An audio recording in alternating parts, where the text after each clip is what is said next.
Je m'appelle Éléonore Lavoine, je suis en fin de thèse sur les questions de territoire dans l'évaluation d'impact. Je fais ma thèse au laboratoire du Clermat à l'université Clermont-Auvergne et à Grenoble École de Management, en partenariat avec une association qui s'appelle la Fédération Léo Lagrange.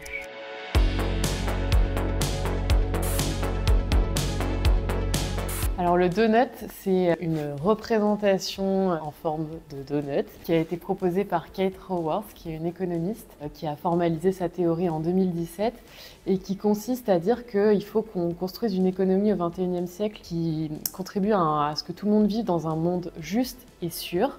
Et pour ça, il faut qu'on respecte un plafond environnemental et donc qu'on respecte les 9 limites planétaires et un plancher social, c'est-à-dire qu'on ne laisse personne de côté et que tout le monde puisse vivre dans cet espace juste et sûr. C'est une approche qui est vraiment intéressante, parce qu'elle est très visuelle et qu'elle permet aux gens de se l'approprier directement et de comprendre en fait assez rapidement que en fait, il y a un endroit où il faut vivre et il faut essayer de contrôler à la fois le bas et le haut. Et ça permet d'articuler les enjeux sociaux et environnementaux et de les saisir dans un même regard, ce qui est pas si simple que ça dans la réalité et qui, pendant des années surtout, ont été pensés de façon assez disjointe. La mise en place, c'est tout un processus de concertation avec les citoyens sur qu'est-ce que ça veut dire concrètement ce monde juste et sûr, quoi. Et donc là, en général, la première étape, c'est déjà de constituer son donut, de récolter de la donnée, de mettre autour de la table plein de gens qui ont les expertises différentes qui permettent à la fois d'avoir une vision sur le volet environnemental mais aussi social. L'idée, c'est d'arrêter de considérer les choses en silos et c'est de considérer que tout est important et qu'il faut mener de front, donc ça nécessite de coopérer parce que tout seul c'est très difficile et ça permet de sortir du primat du PIB comme seul indicateur de richesse qui prévaut et aussi du carbone qui longtemps a été la focale principale des enjeux environnementaux et de montrer qu'en fait derrière les enjeux environnementaux il y a autant des questions en termes de biodiversité que d'acidification des océans, que d'émissions de gaz à effet de serre. Donc en fait c'est vraiment d'avoir une vision assez holistique des choses et pas seulement via un seul prisme. Il faut bien considérer que les risques aujourd'hui environnementaux ils vont avoir un impact sur le fonctionnement et le business as usual des entreprises. Enfin, en fait, d'ici 30 ans, on ne pourra pas penser sans se dire qu'il y a des enjeux en termes de gestion de l'eau, des ressources, des métaux. C'est une question juste aussi de pérennité de l'action et c'est un réel risque pour les entreprises.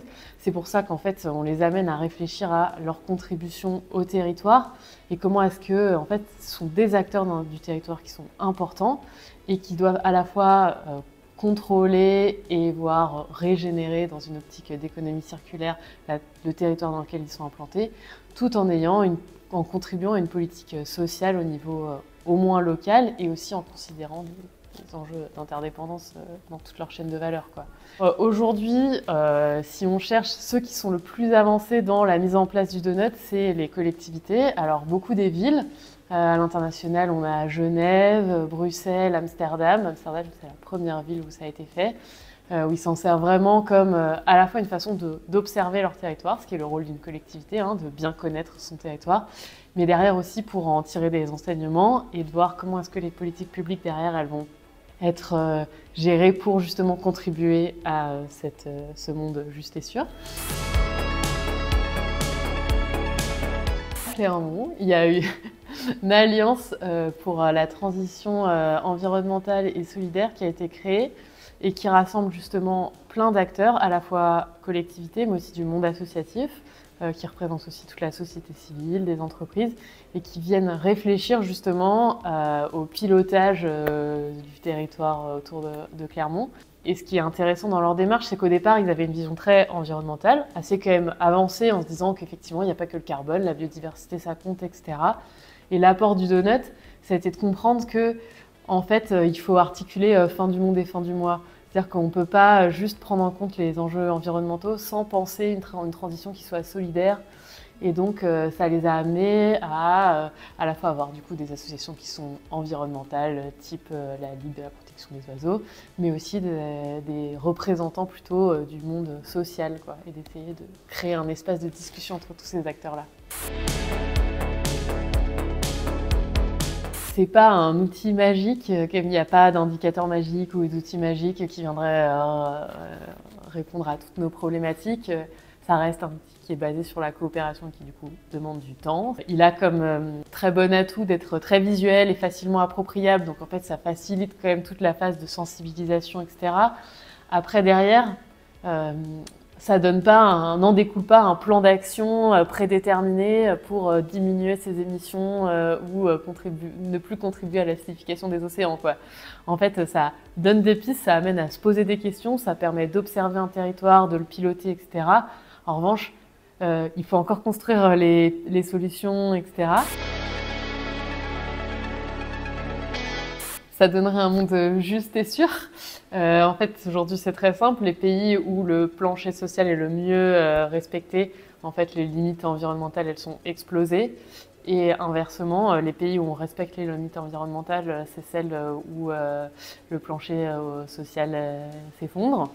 Ça trace une trajectoire en se disant, dans un pays justement où on a garanti un certain plancher social à une majorité des gens, en fait maintenant l'objectif principal, ça va être de voir comment est-ce qu'on arrive à le faire et à conserver ce niveau en réduisant notre empreinte environnementale. Alors que les problématiques dans d'autres pays, elles vont être complètement différentes. Donc c'est-à-dire que ça permet au moins de se dire qu'il y a des stratégies à penser qui sont très différentes en fonction des pays et de leur situation actuelle.